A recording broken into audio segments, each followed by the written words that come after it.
Welcome. My name is Amber Cox. I'm the president and COO of the Phoenix Mercury. I appreciate all of you coming down today. As you know, earlier today, we relieved Corey Gaines of his duties as head coach and general manager of the Mercury.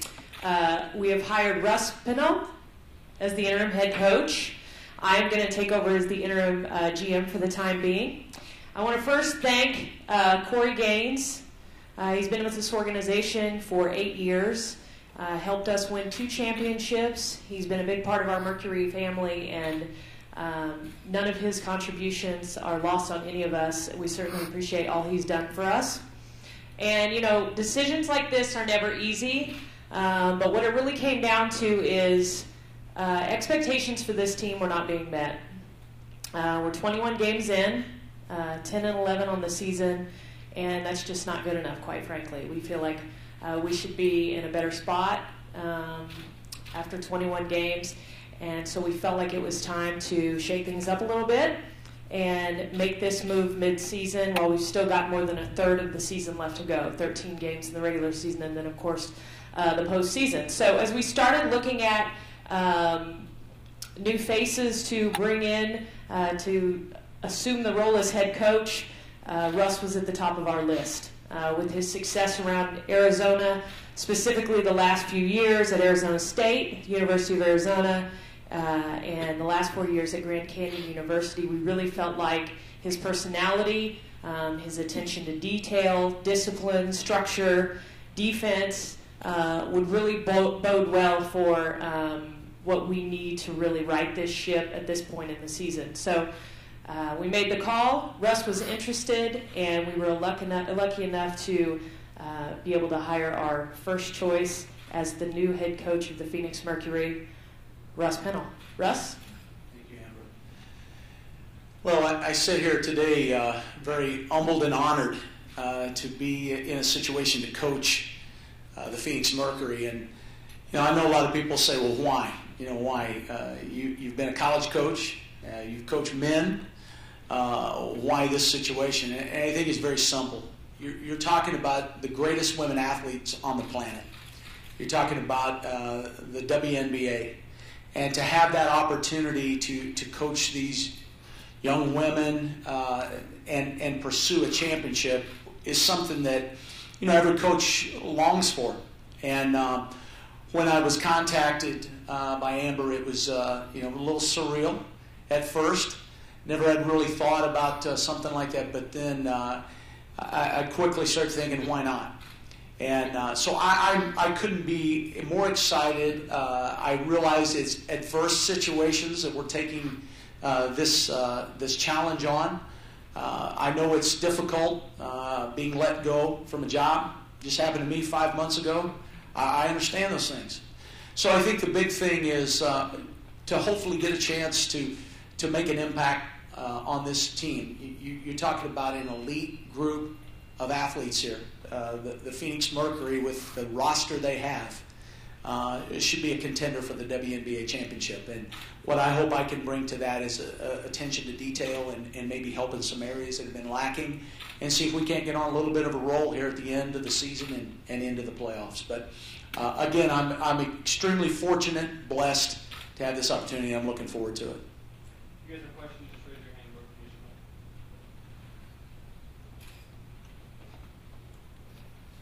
Hey, Russ. Hi, man. How much have you followed the Mercury, and what would be one of the immediate things you would do maybe a little bit differently just starting out with it? You know, I've followed the Mercury since I've lived in Arizona. I won't sit here and tell you I've watched every game, but, you know, they were on the other night, and I think it's ironic. I sit there and probably watched more of that game than I had in years. Little did I know what was going on at the time. But, you know, I think as this league has developed over the years, and certainly the marketing of it's been great, ESPN2 this year has aided in that also, I know. But, you know, I've watched, and I'm fascinated by the athletic ability of these ladies and watching what they can do. It's just always marveled me. And then, when Brittany Griner was drafted here #1, that was big news around the country. And as a basketball purist and loving the game, you take notice of that too. I think, Randy, the immediate is on the defensive end of the floor. As I watched film last night till about 1 in the morning, I saw some areas that I think that can be improved quickly. And, the women on this team have come from great programs. They've been taught how to play this game. And so I'm not coming in and going to be throwing stuff at them they haven't ever heard before. To me, it's more of reinforcing it. And I believe if this team gets better on the defensive end and rebounding, the offense takes care of itself. I think they can score plenty. But you got to get stops. And if you're going to be a championship-level team, I don't care what league it is, what gender it is, if you can't guard and rebound, you're not going to win. And so that will be today, 5 o'clock. We're going back to shell defense. Going to get in a stance, try to stay, YMCA basketball, stay between your man and the basket. That's good at any level.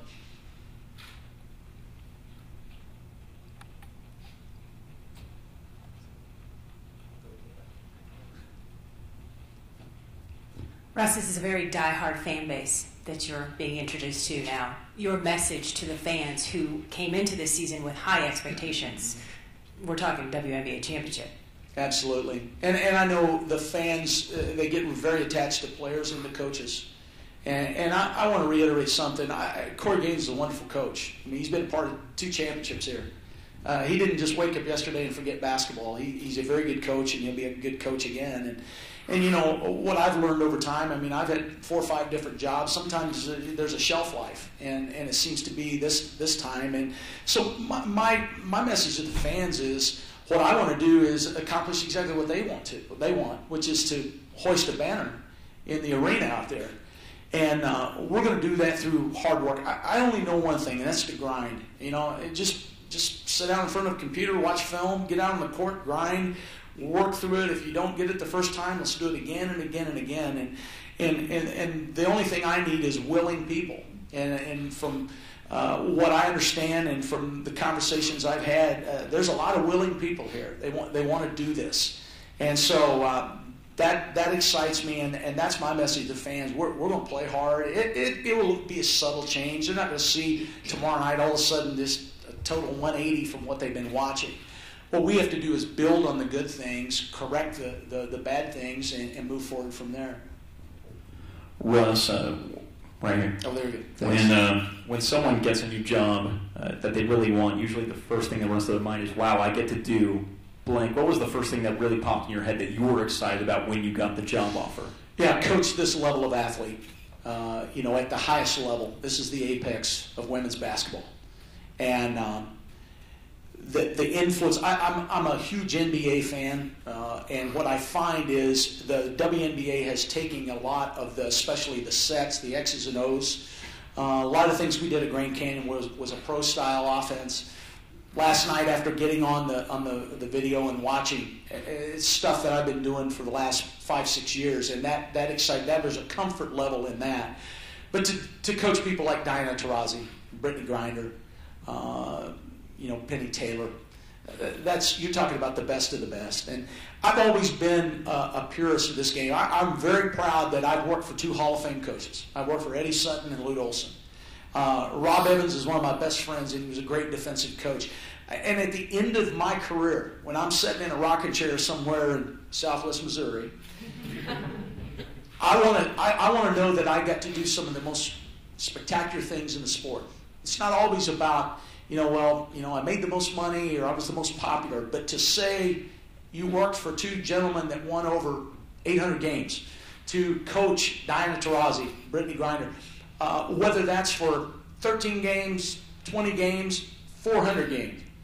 It's an opportunity as a coach that you marvel at, and I still pinch myself to think that I'm sitting here, the head coach of a professional basketball team, and so that was what kind of stoked the fire for me. Russ, you talked about the shelf life of a job, or back here a second. There we go. Thank you. And talking about maybe 13 games, 20 games, whatever it may be. What do you think your shelf life is? Is this the tag you want to be off when you want to permanently be the head coach? What's your mindset? You know, honestly, and I can say this without reservation, and the reason I can is because I've been through this before at the University of Arizona. I'm thinking about the Tulsa Shock tomorrow night. And if we win that game, then the Tulsa Shock on Sunday. And what you do is, I've learned over time, and this is probably wisdom from my father. He coached 45 years of high school and back in the Midwest, and he used to say some people worry so much about their next job, they don't do a good job of the one they have. And I've always tried to take that to heart, that my job right now is to coach this team as long as they let us play. As long as we keep winning, I get to keep coaching them. And after that is beyond my control anyway. And so I think instead of worrying about that and lobbying for that or whatever else, I just got to try to do a good job with today at 5 o'clock when we practice and move forward from there. But that's really my goal. And I really took that approach when I was at Arizona under the same type situation as adverse. You know, Coach Olson had to step down, and we were a week away from playing, and literally in 48 hours he retires and I'm the head coach. And what I found then was let's take it a day at a time. I know that's cliche-ish, but in these situations it's the best thing, and you try to build rapport with your players and get the most out of them on that given day. Russ, you're a father of daughters. How important is it for you to have them see you work with such strong female role models? I think it's awesome. You know, when I told them last night there was a possibility of this, you know, the first thing they want to know, do I get to go to the game? You know, that was number one.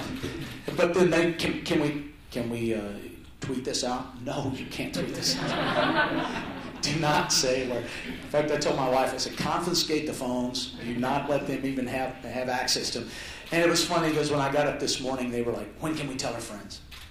And I said, not for a while. But, I think it's exciting, and I certainly wouldn't have done this without my family's blessing. They're the most important thing to me, and I think people who know me know that I'll never sacrifice family for any job. Never have. And that's probably why, I haven't gone certain places and done certain things, because to me, my priority one was raising those two young ladies in my house and being a good husband. So, but they're excited, they're thrilled, and believe me, they will be here donning the colors.